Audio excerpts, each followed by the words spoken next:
Nacionalni preiskovalni urad preiskuje sume gospodarskih kaznivih dejanj in sicer zlorabe položaja ali pravic. Hišne preiskave potekajo na območju policijskih uprav Ljubljana, Koper in Celje.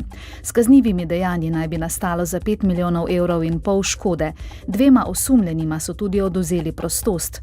Po neuradnih informacijah časnika Financ naj bi pridržali nekdanjega direktorja Tuš Holdinga Aleksandra Svetelška in Zdenka Pavčka iz skupine Viator in Vektor, česar pa na policiji ne komentirajo.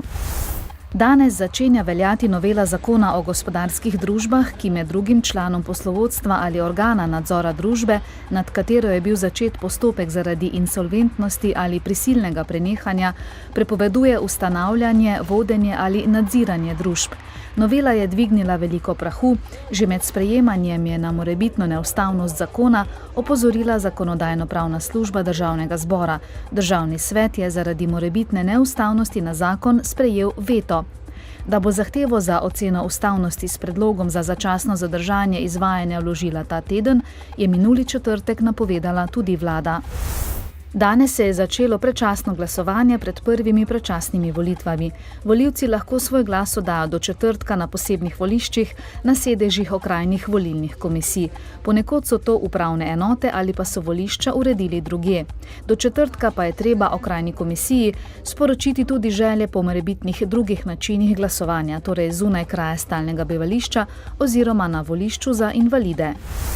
Skupina Nova Kreditna banka Maribor je v prvih 9 mesecih letos ustvarila dobrih 6 milijonov evrov izgube izrednega poslovanja, kar je pripisati višjim rezervacijam in slabitvam.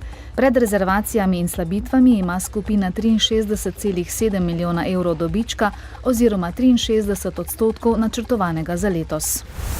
Cene naftnih derivatov se pri nas v naslednjem 14-dnevnem obdobju ne bodo spremenile. Vlada je v ponedeljek na dopisni seji zvišala trošarino za neosvinčeni bencin in znižala trošarini za plinsko olje za pogon in za ogrevanje. Pretežno jasno je, tudi jutri in v četrtek bo podobno, vendar pa se bo po nižinah megla ali nizka oblačnost ponekod zadržala večino dneva. Temperature jutri bodo med 0 in 6 stopinjami Celzija, ob morju 12. V petek bo na Štajerskem in v Prekmurju še delno jasno, drugod že oblačno, občasno bo rosilo. Pihal bo jugozahodni veter, topleje bo. V dnevniku televizije Maribor pa ne zamudite. Rop v Ljubljani se je končal s smrtjo uslužbenca, zaradi ropov so nekateri zaostrili varovanje imetja. Ali bo organizatorjem univerzijade uspelo zbrati denar za nujne naložbe?